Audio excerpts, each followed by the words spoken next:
Hello और welcome student. स्वागत है आपका करण गुप्ता ट्यूटोरियल क्लासेस में, जिसमें हम आज बात करेंगे एक बहुत ही इंपॉर्टेंट टॉपिक पे।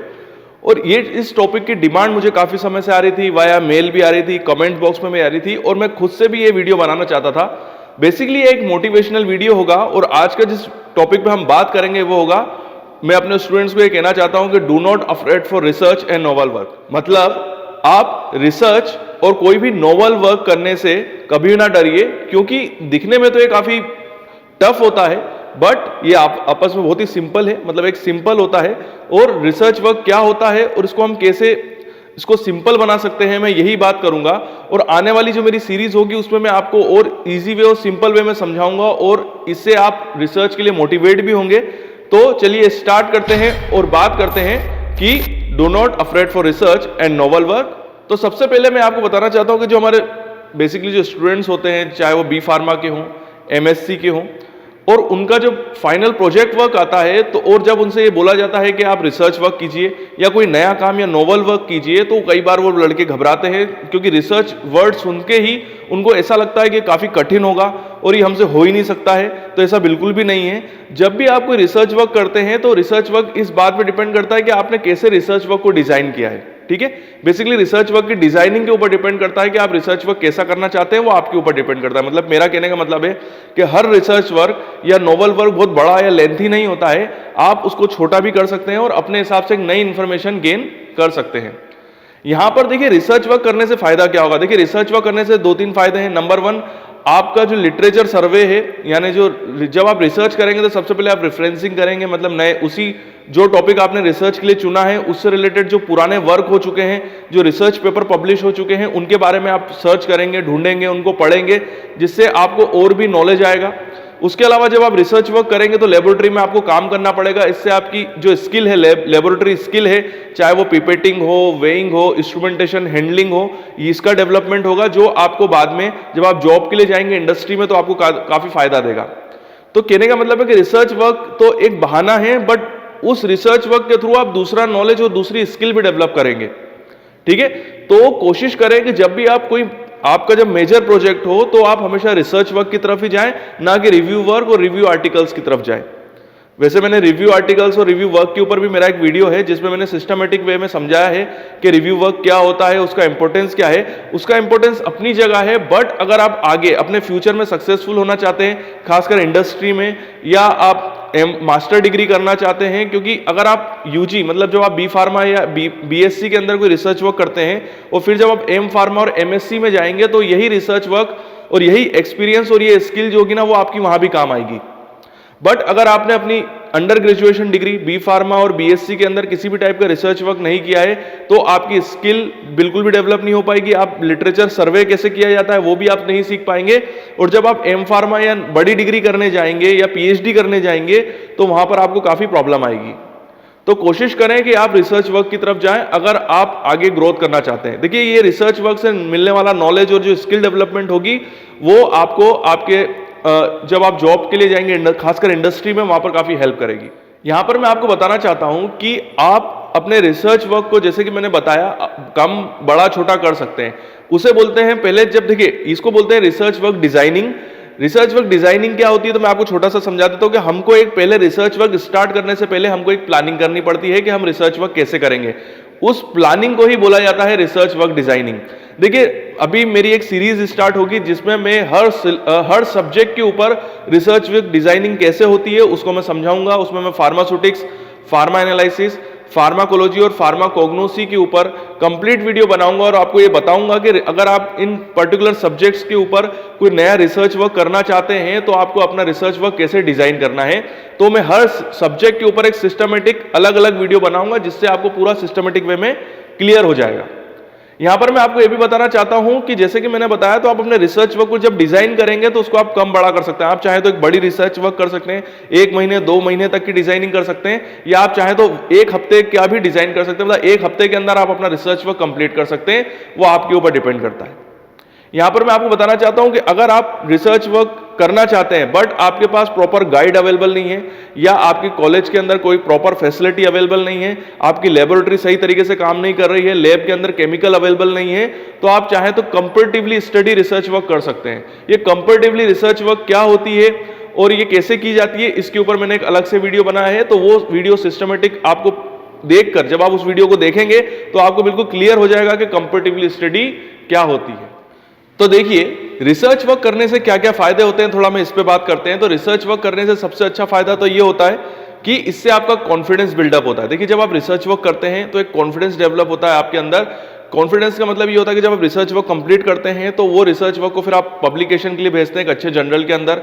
जब उसका एक प्रॉपर जर्नल के अंदर वो पब्लिकेशन हो जाता है तो आपके अंदर एक कॉन्फिडेंस क्रिएट होता है कि आपकी स्किल और नॉलेज काफी अच्छा डेवलप हो चुका है, क्योंकि आपका पब्लिकेशन हो चुका है। मतलब आपका एक पेपर जो आपने रिसर्च वर्क किया था उसको पब्लिकेशन मिल चुका है, उसका रिसर्च वर्क जो है वो जर्नल के अंदर पब्लिश हो चुका है, तो कॉन्फिडेंस बिल्डअप होता है। आपको अपनी स्किल और नॉलेज के ऊपर एक कॉन्फिडेंस आता है, और यही नॉलेज और स्किल जो होता है जब आप इंटरव्यू के लिए जाते हैं तो आपकी काफी हेल्प करता है जब आप इंडस्ट्री में इंटरव्यू देते हैं। यहाँ पर मैं आपको एक चीज और बताना चाहता हूँ कि जब आप रेफरेंसिंग करते हैं और उसमें उसी के लिए आप जब लिटरेचर सर्वे करते हैं तो लिटरेचर सर्वे के दौरान आप जब अलग अलग पेपर्स, रिसर्च पेपर्स को पढ़ना स्टार्ट करते हैं तो वहां से भी आपको नॉलेज गेन होता है।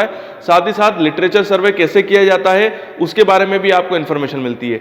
और जब आप अपना रिसर्च वर्क कंप्लीट करते हैं तो जब आपको उसकी प्रॉपर एक तरीके से आप जब उसकी अपनी थीसिस प्रिपेयर करते हैं, जब आप थीसिस बनाते हैं तो थीसिस कैसे बनाई जाती है, उसमें कैसे रेफरेंसिंग की जाती है, उसमें कैसे इंफॉर्मेशन डाली जाती है, प्रॉपर थीसिस कैसे बनती है, उसके बारे में भी आपको इंफॉर्मेशन आती है और एक आपकी एक तरीके की स्किल डेवलप होती है। दूसरी चीज ये कि जब आप रिसर्च वर्क करते हैं तो वहां पर एक तरीके का आपको एक कॉन्फिडेंस डेवलप ये होता है कि आपने 4 साल जो मेहनत करी अपनी बी फार्मेसी में या एमएससी के अंदर या बीएससी के अंदर या एम फार्मा के अंदर, तो एक कॉन्फिडेंस आपके अंदर जनरेट हो जाता है कि हाँ, मैंने जो 4 साल के अंदर सीखा वो मैंने फिर यहाँ पर अप्लाई किया।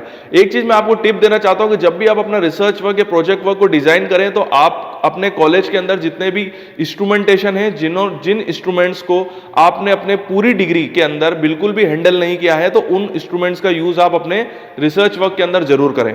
ठीक है, चाहे वो HPLC हो, UV हो, FTIR हो, GC हो, HPTLC हो, कार्ल फिशर हो, डिसोल्यूशन एपरेटस हो, टेबलेट पंचिंग मशीन हो, चाहे तो आप एनिमल हैंडलिंग भी कर सकते हैं। तो इससे ये होगा कि अगर आपने 4 साल तक कुछ भी इन इंस्ट्रूमेंट्स को हैंडल नहीं किया है, अपने लैब के अंदर इनको यूज नहीं करा है, तो आप अपने प्रोजेक्ट वर्क के अंदर इन इंस्ट्रूमेंट्स को हैंडल करके अपनी स्किल को डेवलप कर सकते हैं।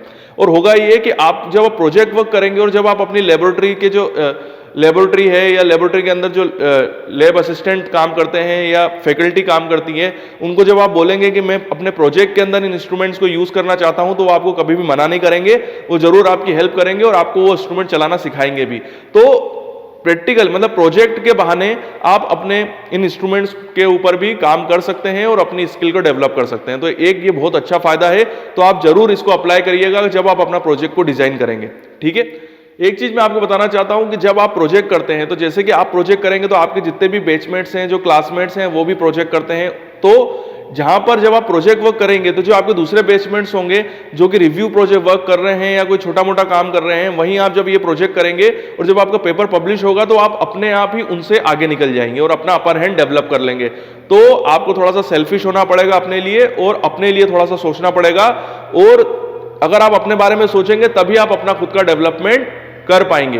यहां पर मैं आपको एक बात बताना चाहता हूं कि ये जो अगर आप बीएससी के स्टूडेंट हैं या बी फार्मा के स्टूडेंट हैं और आप बीएससी और बी फार्मा के अंदर प्रोजेक्ट करते हैं, तो मैंने पहले भी आपको ये बात बताई थी कि जब आप बी फार्मा और बीएससी के अंदर अगर एक प्रोजेक्ट या रिसर्च वर्क करते हैं सिस्टमेटिक, और वहां पर भी अगर आप पेपर पब्लिश कर लेते हैं, तो आपको ये जो नॉलेज होगा और ये जो एक्सपीरियंस होगा, ये जो स्किल होगी, ये आपको आपकी जब आप यूजी में जाएंगे, मतलब सॉरी पीजी के अंदर जाएंगे, एम फार्मा करेंगे या एमएससी करेंगे या आगे चल के पीएचडी करेंगे, तो ये जो एक्सपीरियंस, ये जो स्किल है और ये जो नॉलेज डेवलप हुआ है, ये आपकी वहां पर काफी हेल्प करेगा। नहीं तो होगा ये कि अगर आप यहां पर कोई रिव्यू वर्क कर लेते हैं और जब आप आगे जाएंगे, मतलब बड़ी डिग्री में जाएंगे, एम फार्मा और पीएचडी में जाएंगे, तो वहां पर आपको काफी प्रॉब्लम आएगी। तो कोशिश करें कि अगर आप कोई बड़ी डिग्री करना चाहते हैं अपनी यूजी के बाद, अंडर ग्रेजुएशन डिग्री के बाद आप जब पीजी करना चाहते हैं या और आगे बढ़ना चाहते हैं, तो आप कोशिश करें कि प्रोजेक्ट वर्क जरूर करें और रिसर्च वर्क करें, क्योंकि ये जो रिसर्च वर्क है आपको आगे जाके हेल्प करेगा। और अगर आप यहां पर नहीं करते हैं तो फिर आपको वहां पर काफी स्ट्रगल करना पड़ेगा और बहुत प्रॉब्लम आने वाली है आगे चल के। साथ ही साथ जैसे कि मैंने आपको बताया कि रिसर्च वर्क से आपकी पिपेटिंग, आपकी वेइंग, आपकी स्किल काफी डेवलप होती है, आपका नॉलेज काफी डेवलप होता है और आगे चल के इंटरव्यू में ये काफी ज्यादा हेल्प करेगा आपकी और आपको जॉब में भी हेल्प कराएगा, खासकर उन स्टूडेंट्स के लिए जो कि एकेडमिक्स में, टीचिंग में अपना करियर बनाना चाहते हैं या R&D के अंदर अपना करियर बनाना चाहते हैं या ADL लेबोरेटरी के अंदर काम करना चाहते हैं, वो स्टूडेंट खासकर उनके लिए, और जो QC लेबोरेटरी के अंदर अपना करियर बनाना चाहते हैं उनके लिए तो मैं जरूर बोलूंगा कि आप जरूर आप रिसर्च वर्क करिए, क्योंकि ये जो नॉलेज और स्किल जो डेवलप होगी ये आपको आगे चल के काफी हेल्प करेगी। क्योंकि मैंने काफी ऐसे स्टूडेंट देखे हैं जो बिल्कुल भी रिसर्च वर्क नहीं करते हैं, बिल्कुल भी स्किल डेवलप नहीं करते हैं, नॉलेज डेवलप नहीं करते और इंडस्ट्री के अंदर आ जाते हैं और काफी सफर करते हैं, यहां तक कि वो इतने परेशान हो जाते हैं कि बाद में नौकरी छोड़ भी देते हैं। तो इसमें गलती कंपनी की नहीं है, उनकी गलती है कि उन्होंने जब अपनी कॉलेज लाइफ में थे तो वहां पर उन्होंने अपने स्किल और नॉलेज डेवलप नहीं करा, किसी भी टाइप का रिसर्च वर्क नहीं करा, लेबोरेटरी के अंदर टाइम स्पेंड नहीं करा, जिससे कि उनको आगे चल के सफर करना पड़ता है। तो आप इस टाइप की प्रॉब्लम आपको बिल्कुल भी फेस नहीं करनी पड़े, इसीलिए मैं आपको कह रहा हूं कि आप अपने मेजर प्रोजेक्ट के अंदर किसी अच्छे रिसर्च वर्क को चुनिए। रिसर्च वर्क को कैसे डिजाइन किया जाता है तो मैं आपको बता चुका हूं कि इसके ऊपर मेरी एक पूरी सीरीज आएगी, जिसके अंदर मैं सिस्टमेटिक वे में आपको समझाऊंगा कि रिसर्च वर्क को कैसे डिजाइन किया जाता है। उसके अलावा एक इंपॉर्टेंट बात, ये वीडियो आपको कैसा लगा कमेंट्स बॉक्स में मुझे जरूर बताइएगा। वीडियो देखने के लिए थैंक यू वेरी मच। आपके उज्जवल भविष्य की कामना करता हूं और यूं ही बने रहिए मेरे साथ। अगर आप भी इन इंस्ट्रूमेंट्स पे ट्रेनिंग करना चाहते हैं तो you are most welcome in our institute. हमारा पता और ईमेल आईडी मैंने नीचे दिया हुआ है, तो यहां पर आप मुझे मेल कर अपनी इंफॉर्मेशन, अपने कॉन्टेक्ट नंबर मुझे सेंड कर सकते हैं। और साथ ही साथ हमारे पास कौन कौन से इंस्ट्रूमेंट्स है तो उसकी लिस्ट में आपको साइड में सेंड कर रहा हूं। तो यहां पर आप देख सकते हैं कि हम किस किस टाइप के इंस्ट्रूमेंट्स में ट्रेनिंग कराते हैं। और अगर आप कोई मास्टर डिग्री कर रहे हैं, कोई PhD कर रहे हैं या किसी भी प्रोजेक्ट्स वर्क से जुड़े हुए हैं और अगर आपको किसी इंस्ट्रूमेंट्स की रिक्वायरमेंट है और वो इंस्ट्रूमेंट आपके पास नहीं है, तो हम साथ ही साथ कंसल्टेंसी सर्विस भी प्रोवाइड कराते हैं। तो उससे रिलेटेड भी अगर आप कोई भी इंफॉर्मेशन जानना चाहते हैं तो आप मुझे मेरे पर्सनल मेल आईडी पे मेल कर सकते हैं। नीचे मैंने अपना मेल आईडी दिया हुआ है। और मैं अपने उन स्टूडेंट से बात करना चाहता हूं कि वो स्टूडेंट जिनको कोई डाउट है, कोई क्यूरी है, बट कमेंट्स बॉक्स में कई बार ऐसा होता है कि वो क्यूरी और डाउट इतने बड़े होते हैं कि मैं कमेंट्स बॉक्स में उनको उनके आंसर सही तरीके से नहीं दे पाता हूं। तो आप मुझे मेरे इंस्टाग्राम पे फॉलो कर सकते हैं, ये मेरा इंस्टाग्राम आईडी है। तो यहां पर मैं आपसे डायरेक्टली कांटेक्ट में आ जाऊंगा और आप मुझे डायरेक्टली क्वेश्चन पूछ सकते हैं और मैं आपके सारे डाउट जरूर क्लियर करूंगा। तो वीडियो देखने के लिए थैंक यू वेरी मच और यूं ही बने रहिए मेरे साथ।